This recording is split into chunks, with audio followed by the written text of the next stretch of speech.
Assalamualaikum. Saya ucapkan terima kasih buat semua yang telah menonton video di channel Misteri Nusantara. Kali ini saya akan melanjutkan video yang berjudul Tersesat di Gunung Ciremai Part 2. Jangan lupa like, komen, dan subscribe ya. Kami pun melanjutkan pendakian ke puncak Gunung Ciremai.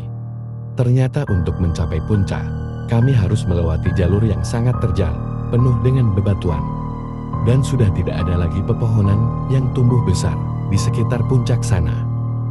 Mau tidak mau, kami semua merangkak dengan beban caril masing-masing yang kami bawa, hanya dibantu bebatuan yang ada di sekitar untuk berpegangan. Banyak juga bebatuan yang jatuh, akibat kami jadikan pijaka dan pegangan. Ada beberapa batu yang jatuh, mengenai kepala kami, akhirnya kami mendaki dengan bersikap agar bebatuan yang jatuh tidak menimpa lagi. Karena sangat berbahaya apabila di antara kami tergelincir ke bawah sana. Mungkin kurang lebih 1,5 jam, kami melewati jalur yang sangat curam itu. Akhirnya kami sampai di puncak Gunung Ciremai. Kami berempat sangat bangga dan sangat mengagumi kebesaran Allah SWT.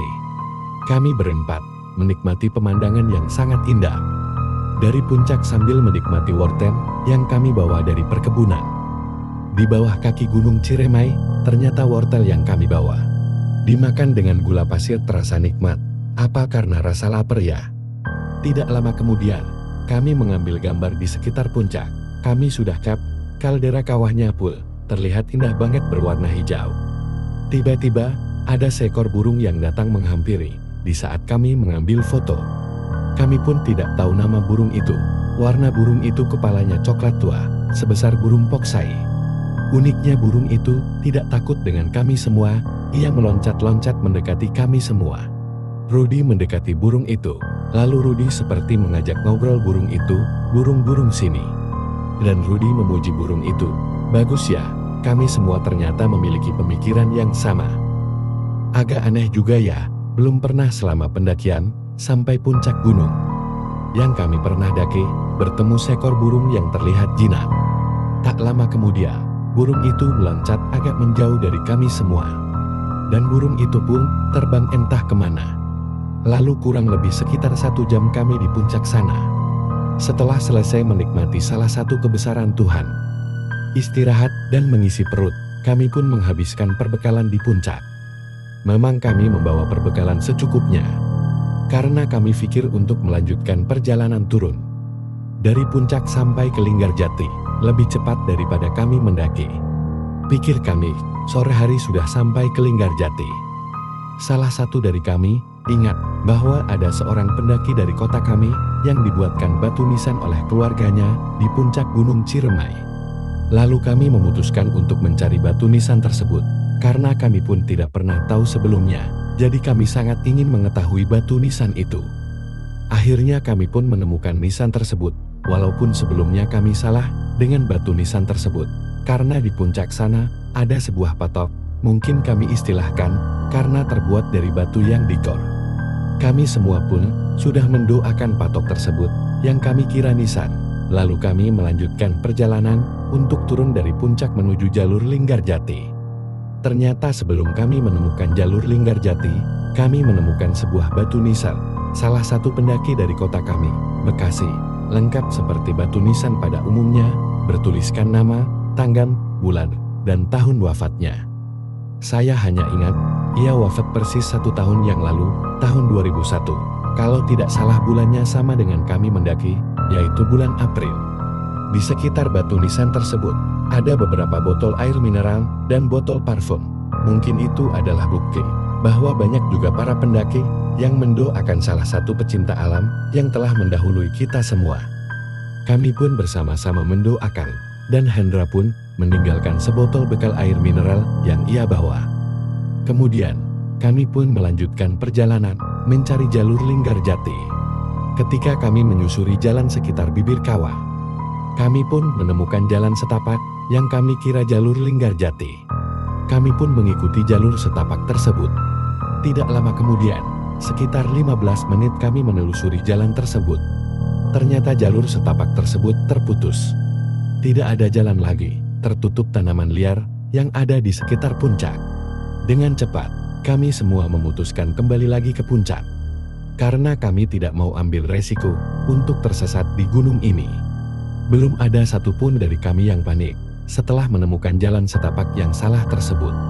Lalu kami menemukan kembali jalan setapak. Salah satu dari kami mengecek jalan setapak itu terlebih dahulu, dan setelah dicek, betul jalur itu benar-benar jalur untuk turun ke kaki Gunung Ciremai. Kami menganggap bahwa jalur yang kami lewati itu benar mengarah ke Linggarjati. Setelah sekitar 20 menit, kami menempuh jalan setapak yang kami jadikan acuan untuk sampai ke kaki Gunung Ciremai, tepatnya jalur Linggarjati.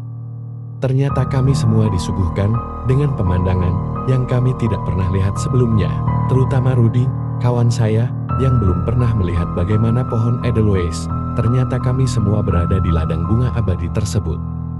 Dengan sangat gembiranya, kami pun mulai memetik bunga abadi tersebut sambil menyusuri jalan setapak, hingga tanpa kami sadari, ternyata kami berada sudah tidak di jalan setapak lagi, melainkan kami semua ada di dalam rongga tanah. Mungkin dapat diibaratkan persis seperti jalur air yang sudah kering. Awalnya rongga itu dalamnya sekitar betis orang dewasa, tetapi tanpa kami sadari, sambil memilih-milih bunga abadi tersebut, ternyata rongga tanah yang kami susuri semakin dalam dan besar. Malah kurang lebih kami ada di kedalaman 4-5 meter dalam rongga tanah tersebut. Kemudian kami berhenti sejenak untuk istirahat dan membicarakan, kenapa kok makin lama makin dalam, sama makin lebar ya? Saya memberi saran kepada Hendra, gimana kalau kita balik lagi ke atas?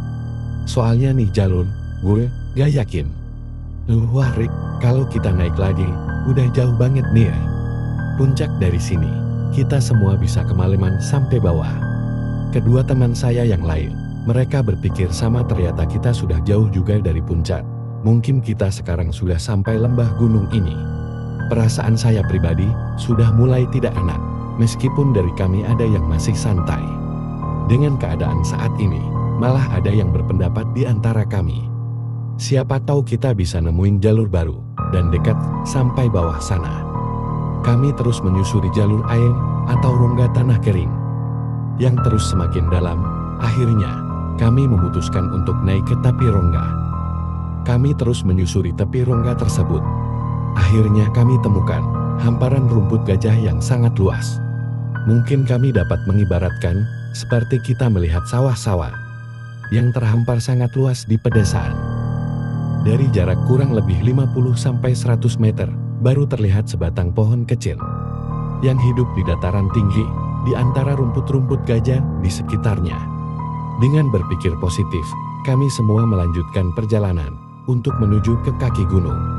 Lagi-lagi, kami mengulangi kejadian yang sama. Awalnya kami menelusuri hamparan rumput liar tersebut yang tingginya sebetis orang dewasa. Semakin kami menelusuri ke bawah sana, ternyata kami harus mengeluarkan belati yang kami bawa untuk membuka jalan yang terhalang rumput dan terus semakin tinggi. Rudi adalah orang yang terpendek dari kami semua. Ia mulai tertutup oleh rumput liar tersebut. Tinggi rumput liar hampir melewati pundak Rudi. Tidak lama berselang, Rudi yang berjalan di paling belakang berteriak, "Mundur, mundur, mundur.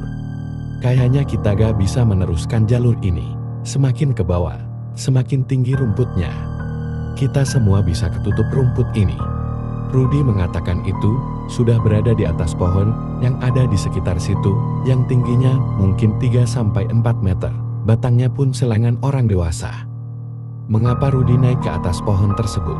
Ternyata Rudi merasa menginjak benda yang bergerak dan licin. Itulah sebabnya ia naik ke atas pohon.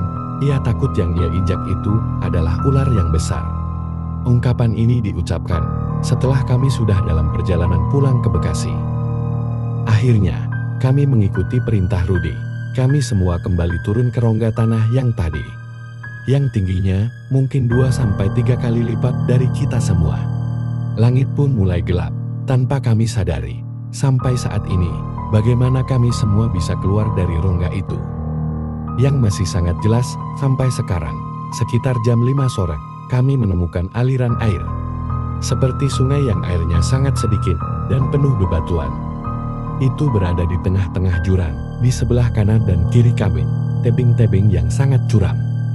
Hari pun semakin malam, akhirnya kami semua memutuskan untuk mendirikan tenda di dekat sungai tersebut.